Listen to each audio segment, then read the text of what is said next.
अस्सलामुअलैकुम। Straight talk में खुशामदीद। आपके साथ मैं हूं आयशा बख्श। पाकिस्तान तहरीक इंसाफ के रहनुमाओं अली जफर और बैरिस्टर गौहर ने अडियाला जेल के बाहर मीडिया से गुफ्तगू में कहा है कि इमरान खान की जानिब से IMF को खत लिखा जाएगा। IMF ने बातचीत करनी है तो पहले धांधली वाले हलकों का ऑडिट करवाया जाए। जिस मुल्क में जमहूरियत नहीं वहां बैनुल अक़वामी इदारों को काम नहीं करना चाहिए। PTI की तरफ से IMF को खत लिखने की बात एक बड़ा सियासी ऐलान है। PTI के रहनुमा इंतखाबात के बाद एलानिया तौर पर अमरीका और आलमी बरादरी से इंतखाबात में धांधली पर आवाज़ उठाने का मुतालबा करते रहे हैं। आज भी PTI के रहनुमा उमर अयूब ने कहा कि क्या उन्हें बानी PTI से मिलने की इजाज़त लेने आलमी अदालत में जाना पड़ेगा। PTI की ये पॉलिसी बड़े सवालात खड़े कर रही है। जब मुल्क की माशी सूरत हाल नाजुक है, ऐसे में IMF को अपने सियासी मकासद के लिए ख़त लिखना सियासी एतबार से तो फ़ायदेमंद हो सकता है, मगर क्या इस फैसले से मजमूई तौर पर पाकिस्तान को नुकसान नहीं होगा। आइंदा चंद रोज़ में हल्फ उठाने वाली नई हुकूमत को जहां सियासी महाज पर तगड़ी अपोजिशन का मुकाबला करना होगा, तो वहीं उसे एक गंभीर माशी सूरत हाल का भी सामना करना होगा, जिसमें कमज़ोर माशी आशारिये, महंगाई, बेरोज़गारी, बजट की तैयारी, अंदरूनी और बैरूनी कर्ज़ों का बोझ सरे फहरिस्त है। हालिया बरसों में कर्जों में होने वाले होशरुबा इजाफे और पाकिस्तान की सुकड़ती मईशत की वजह से अब इन कर्जों की वापसी और उन पर सूद की अदायगी एक बड़ा मसला बन चुका है। विफाकी वजारत खजाना ने पाकिस्तान की मईशत को दरपेश 8 बड़े माशी खतरात की निशानदही की है। इनमें मैक्रो इकनॉमिक अदम तवाजुन, बढ़ता हुआ कर्जा, खसारे में जाती सरकारी कंपनियां, माहौलियाती तनज़्ज़ुली, पब्लिक प्राइवेट पार्टनरशिप खतरात, सूबाई मालियाती डिसिप्लिन और गवर्नेंस के चैलेंजेस शामिल हैं। हाल ही में रियासत ने माशी बेहतरी के लिए बड़े इक़दाम उठाने का फैसला किया है और इस्टेब्लिशमेंट की मदद से वजूद में आ रही PDM2 को भी माशी सूरत हाल को बेहतर करने के तनाजुर में ही देखा जा रहा है। अब देखना होगा कि PDM1 के नाकाम माशी तजर्बे के बाद PDM2 क्या बड़े बड़े माशी प्रोग्राम्स और सरमायाकारी के मेगा प्रोजेक्ट्स पर अमल दरामद करवा पाएगी, और ऐसे में PTI की तरफ से अपनाई गई ऐसी पॉलिसीज क्या मुल्क में माशी इस्तेहकाम का बायस बन सकती हैं। इसी पर अपने पैनल से गुफ्तगू करेंगे। पैनल में हमारे साथ हैं अबसार आलम, शहजाद चौधरी, जैगम खान और इफ्तिखार अहमद। आप सभी का शुक्रिया। प्रोग्राम का पहला सवाल आपके लिए। बानी PTI की जानिब से IMF को ख़त लिखा जाएगा। अली जफर, क्या PTI हसास नौयत के माशी मामलात को अपने सियासी मकासद के लिए इस्तेमाल कर रही है। शहजाद साहब। अच्छा आयशा, मैंने ये जाहिर है जो आप बता रही हैं ऐसा ही हुआ होगा और ऐसा ही है प्रॉबेबली, इसलिए सवाल हमारा बना और ये बहस के काबिल है। अगर ऐसा है और अगर वो ऐसा करते हैं तो इंतहाई अफसोसनाक बात होगी। यानी इस घर को आग लग गई, अल्लाह ना करे ऐसा हो, अल्लाह करे ऐसा ना हो। और मैं ये गीदड़ भभकी हो, ये एक ऐसा सियासी बयान हो जिसका कोई बाद में फॉलो अप नहीं है और हकीकी तौर पर ना हो, वरना तो फिर ये वाली बात है कि इस घर को आग लगी घर के चिराग से।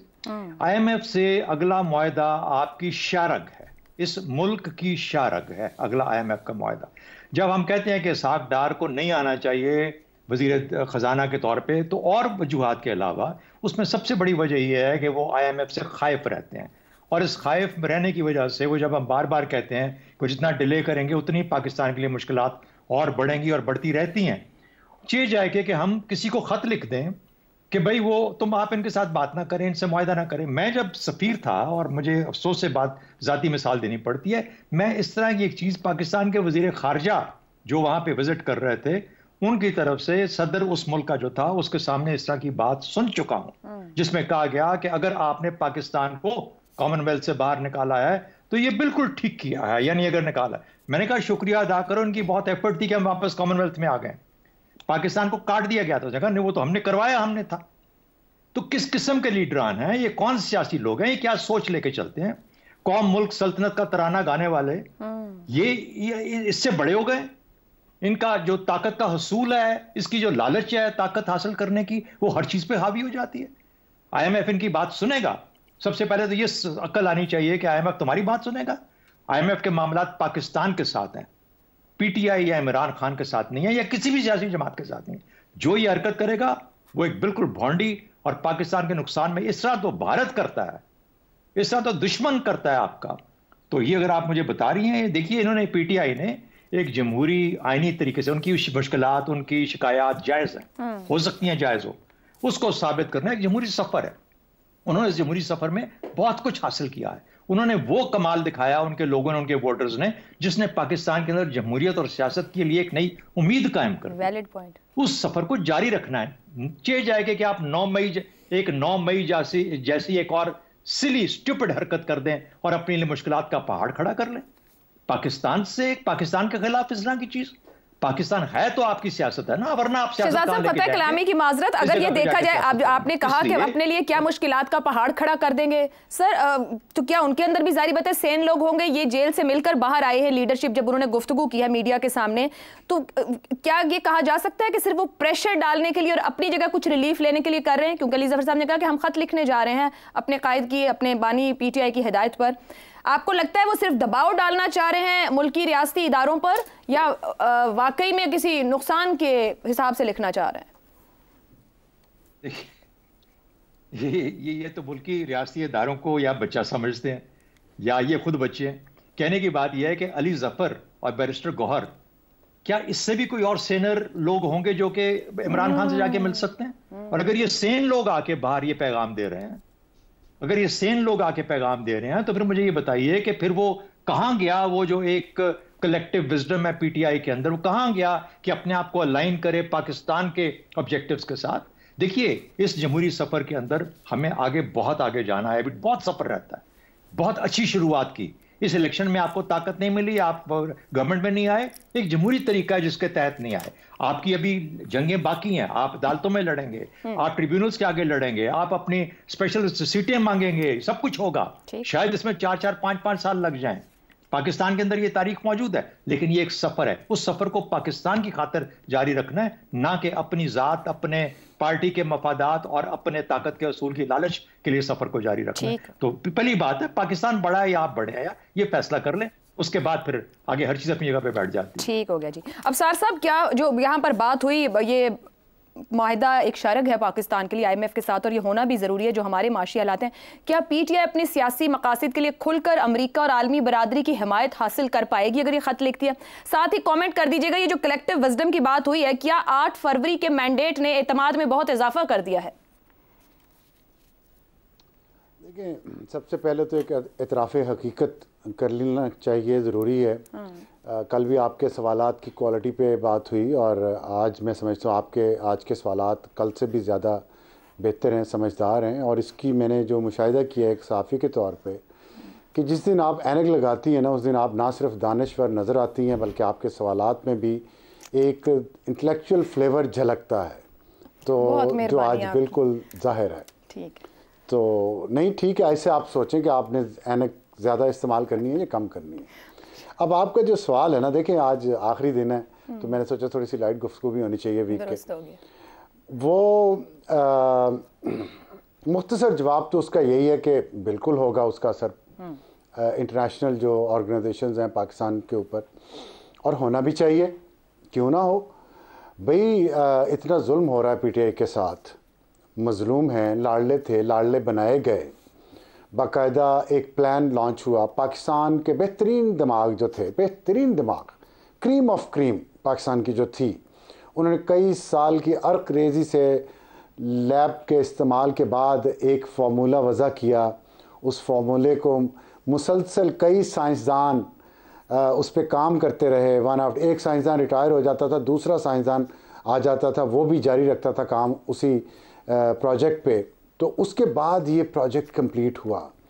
उस प्रोजेक्ट के कंप्लीट होने के बाद जो अब उसके समरात तो हम सब ने समेटने हैं ना, साइंसदान भी समेट रहे हैं, लेबॉर्ट्री के असिस्टेंट भी समेट रहे हैं, हम भी समेट रहे हैं।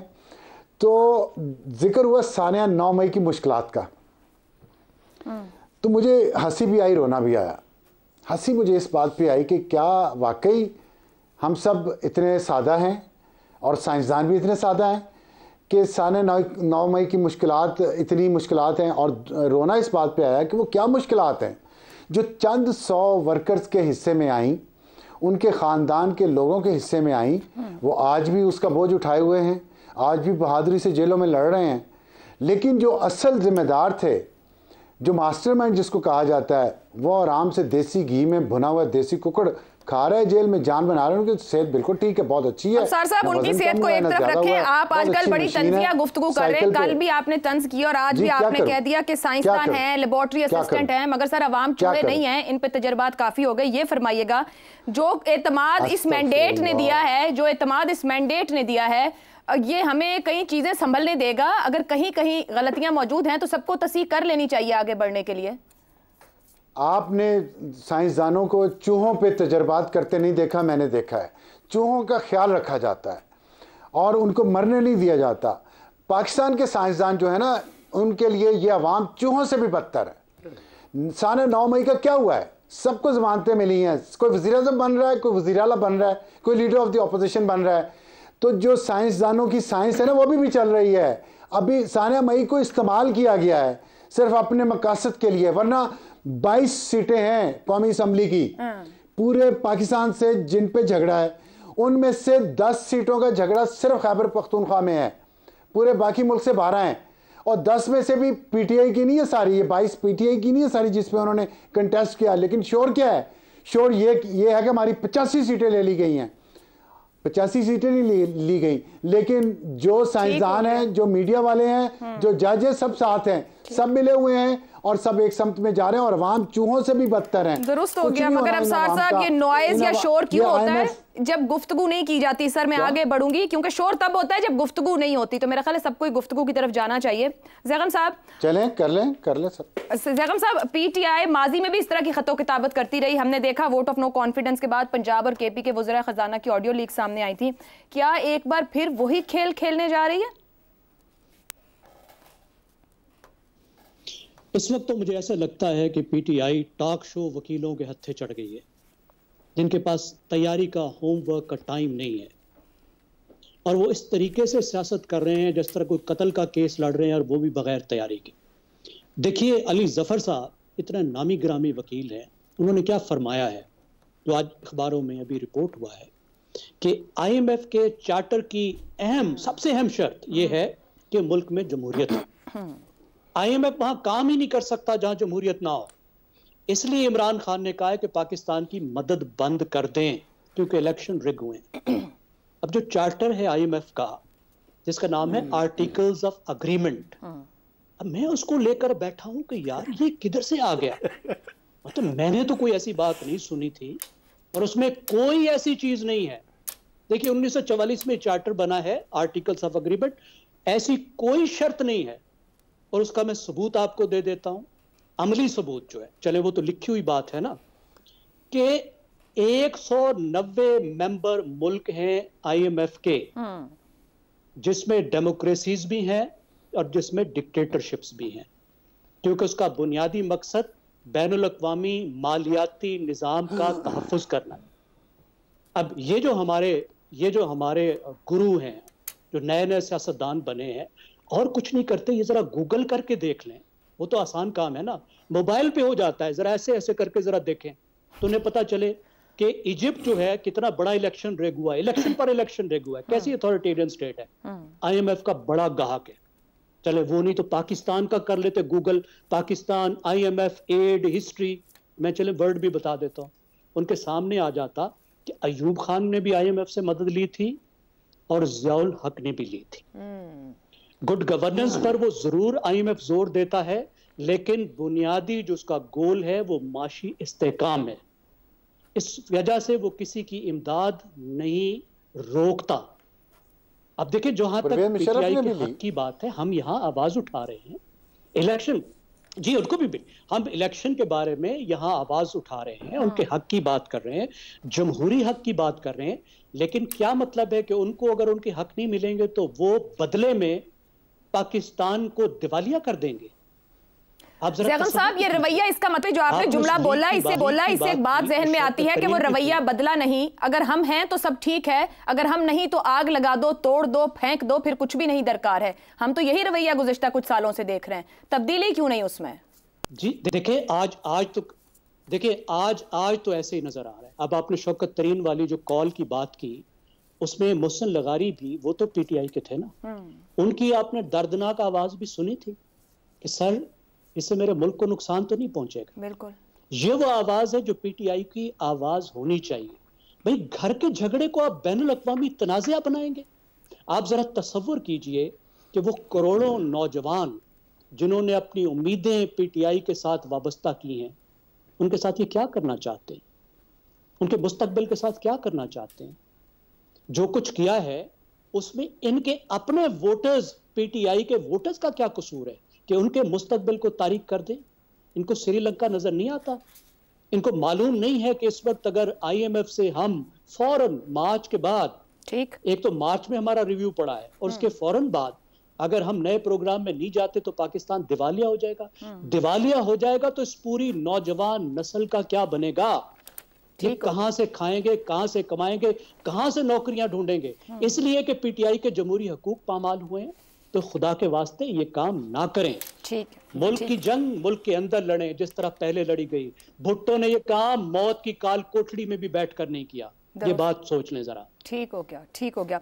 इफ्तिखार साहब, मेरा सवाल आपसे यही था कि आईएमएफ को जमहूरियत देखनी चाहिए, जिसको भी ज़ैगम साहब ने भी एड्रेस कर दिया, और आईएमएफ लातीनी अमेरिका, अफ्रीका, इन एशियाई ममालिक में जमहूरी रवैया देखकर वो प्रोग्राम नहीं देता रहा, वो देता रहा है प्रोग्राम आईएमएफ। अब मुझे आप ये फरमाइएगा, जितनी गुफ्तगू हुई, पाकिस्तान तहरीक इंसाफ की स्ट्रेटेजी क्या है? जस्ट टू प्रेशराइज और एक अपने हद का रिलीफ चाहते हैं, या कोई स्ट्रेटेजी नहीं है, सिर्फ तबाही चाहते हैं सबकी?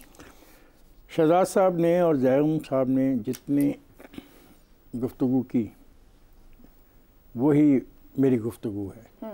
मैं सिर्फ इजाफ़ा ये करूँगा कि तबाही के जिस रास्ते पे वो जा रहे हैं, एक बात याद रखें, ज़ैगम साहब ने कहा ना कि वो अपने नौजवान वोटर्स जिसकी बहुत सारी तमन्नाएं हैं उनको भी भस्म कर रहे हैं। सिर्फ उनको नहीं, अगर हम डिफ़ॉल्ट कर जाते हैं तो मैं काफ़ी दफ़ा इसी प्रोग्राम में कहा कि फिर वो तबाही जो है वो पीटीआई, पीएमएलएन, जेयूआई, पीपल्स पार्टी के दरमियान फ़र्क नहीं बनाए। ये नहीं होगा इस गली में पीटीआई का वोट ज़्यादा है तो उस गली को नुकसान ना पहुँचाओ, और अगली गली में पीएमएलएन वाले हैं उनको नुकसान पहुँचाओ। ऐसा नहीं होगा।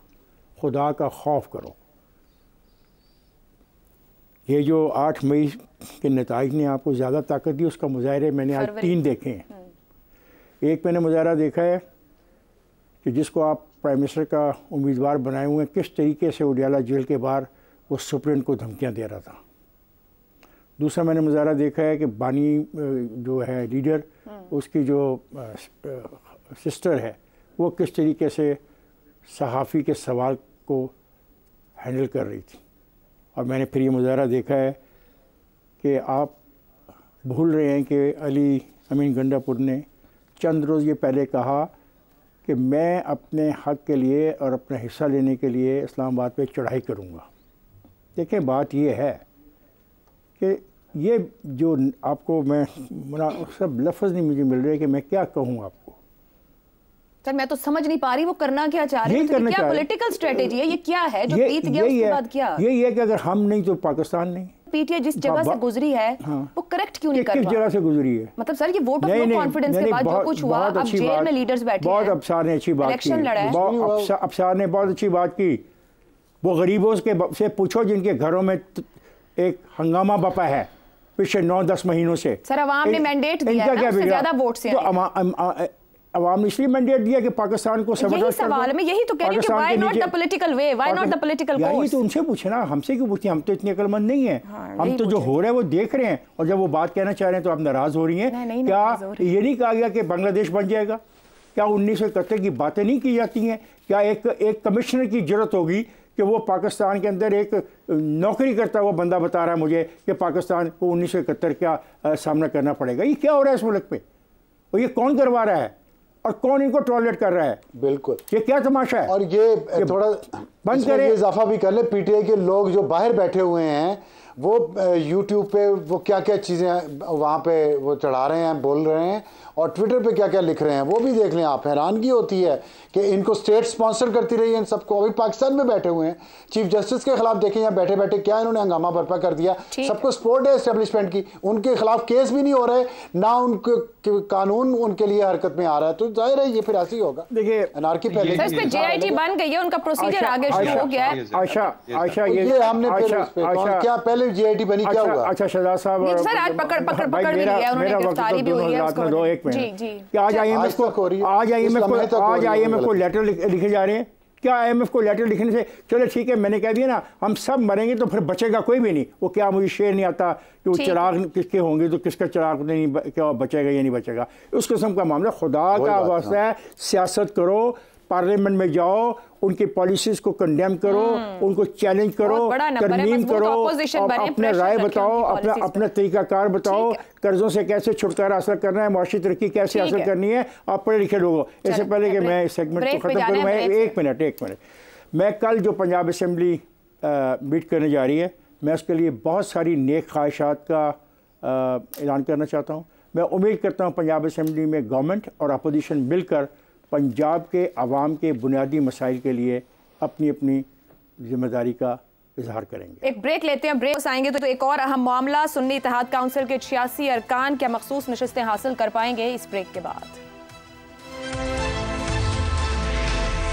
प्रोग्राम में एक बार फिर खुशामदीद। आइन के आर्टिकल 51 के मुताबिक मुतल्लिका नशस्तों पर कामयाबी के नोटिफिकेशन के बाद आज़ाद उम्मीदवारों के पास 3 दिन के अंदर सियासी जमात में शमूलियत इख्तियार करने का मौका होता है, जबकि मखसूस नशस्तों का कोटा सियासी जमातों के पास होता है। हर सियासी जमात खवातीन और मजहबी अक़लियतों के लिए मखसूस नशस्तों पर नामों की फहरिस्त पेश करती है और इंतखाबी नताइज के बाद पार्टीज़ को नशस्तों का 1% दिया जाता है। इलेक्शन एक्ट की दफ़ा 104 के मुताबिक रिजर्व उम्मीदवारों की फहरिस्त इलेक्शन से पहले ही जमा करवाना होती है। यहाँ सवाल पैदा होता है कि चूंकि सुन्नी इत्तेहाद काउंसिल ने असेंबलियों में एक भी नशिस्त नहीं जीती, तो क्या उनकी तरफ से जमा कराए गए मखसूस उम्मीदवारों के नाम इलेक्शन कमीशन कबूल कर सकता है? दूसरी बात यह कि क्या सुन्नी इत्तेहाद काउंसिल ने इंतखाबात से पहले ऐसी कोई फहरिस्त पेश की है? मजीद ये कि आखिरी तारीख गुजर जाने के बाद फहरिस्त में इजाफा किया जा सकता है। माहिरीन के मुताबिक ये शर्त नहीं कि आज़ाद उम्मीदवार सिर्फ उस पार्टी में शामिल हो सकते हैं जिनकी अपनी कौमी या सूबाई नशस्त हो। माजी में ऐसी मिसालें मौजूद हैं जहां किसी पार्टी ने कोई सीट नहीं जीती लेकिन वो उसमें शामिल हो गई है। मोहसिन दावर ने मुंतखब होकर नेशनल डेमोक्रेटिक मूवमेंट बनाई। खवातीन के लिए मखसूस नशस्तों पर बलोचिस्तान अवामी पार्टी की मिसाल भी मौजूद है। इलेक्शन एक्ट का सेक्शन 104 आइन के आर्टिकल 224 पर मबनी है, जिसमें कहा गया है कि कोई भी पार्टी मखसूस नशस्तों के लिए इजाफी फहरिस्त दे सकती है, लेकिन जिस जमात ने कोई फहरिस्त जमा ही ना करवाई हो उसे नई फहरिस्त जमा करवाने में मुश्किलात का सामना करना पड़ सकता है। PTI के आज़ाद उम्मीदवार जिस जमात यानी सुन्नी इत्तेहाद काउंसिल में शामिल हुए हैं उसे 2001 में कायम किया गया। साहिबजादा फजल करीम चेयरपर्सन बने। पार्टी को बाज़ाब्ता तौर पर 2010 में रजिस्टर किया गया और 2013 में फजल करीम की वफात के बाद साहिबजादा हामिद रजा इसके मामलात संभाल लिए। इसके अलावा ICC ने 2018 के इंतखाबात में हिस्सा लिया लेकिन किसी भी असेंबली में कोई सीट हासिल ना कर सकी। सुन्नी इत्तेहाद काउंसिल के पास इस वक्त सबसे ज़्यादा नंबर मौजूद हैं। सुन्नी इत्तेहाद काउंसिल से मुताल्लिक़ ही सवाल रखेंगे। PTI के 86 अरकान सुन्नी इत्तेहाद काउंसिल में शामिल। कौमी असम्बली की सबसे बड़ी जमात, 27 खुसूसी मुतवक्की नशस्तें। क्या PTI को टेक्निकल बुनियादों पर मखसूस नशस्तों से नॉकआउट किया जा सकता है? ज़ैगम साहब। किया जा सकता है और पहली स्टेज में किया जाएगा।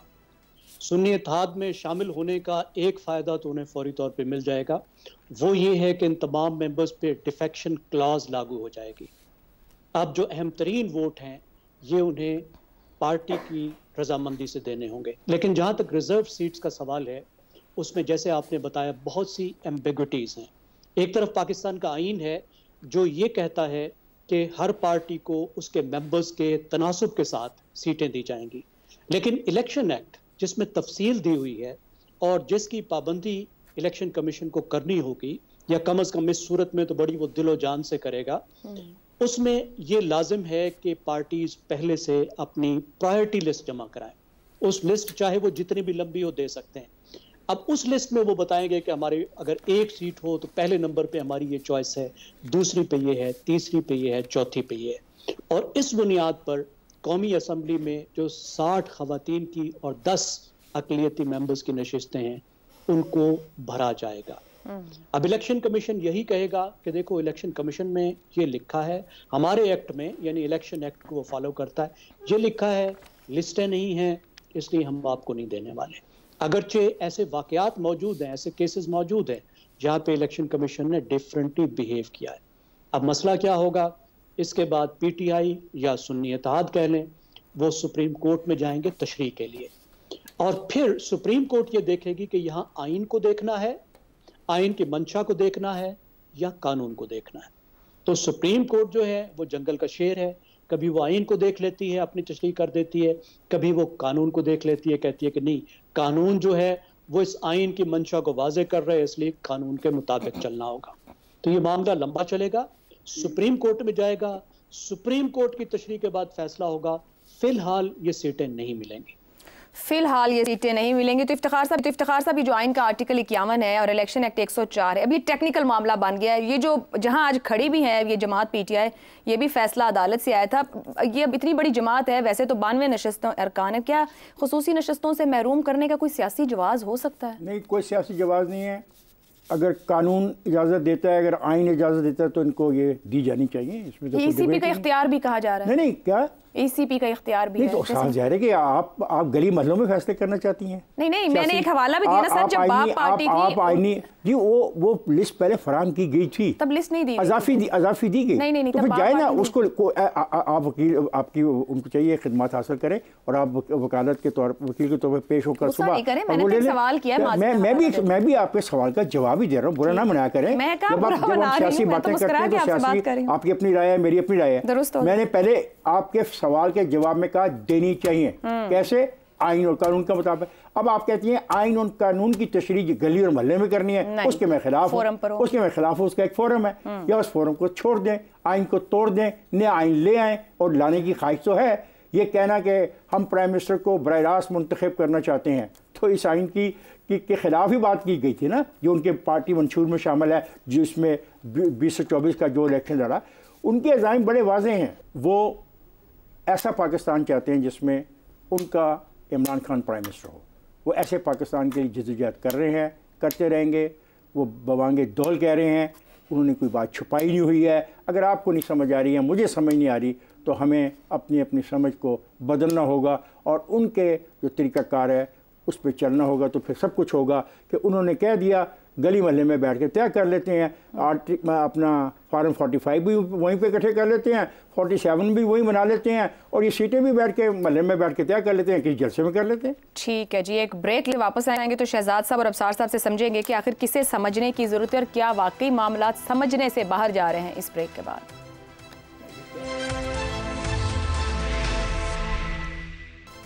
प्रोग्राम के आखिरी हिस्से में एक बार फिर खुशामदीद। क्या SIC को नशिस्तें, यानी जो PTI के लोग वहाँ गए, मखसूस नशिस्तें मिलेंगी या टेक्निकली नॉकआउट हो जाएंगे? इस पर गुफ्तगू करें। शहजाद साहब, इंतखाबी निशान से महरूमी, सजाएं, कैद, उम्मीदवारों को लड़ने से रोकना सब कुछ हुआ।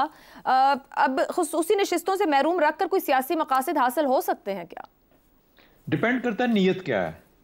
हम कहते हैं पाकिस्तान में इस्तेकाम होना चाहिए, सियासी इस्तेकाम होना चाहिए, फिर उससे मईशत बेहतर होगी। तो सियासी इस्तेकाम किस तरीके से आता है?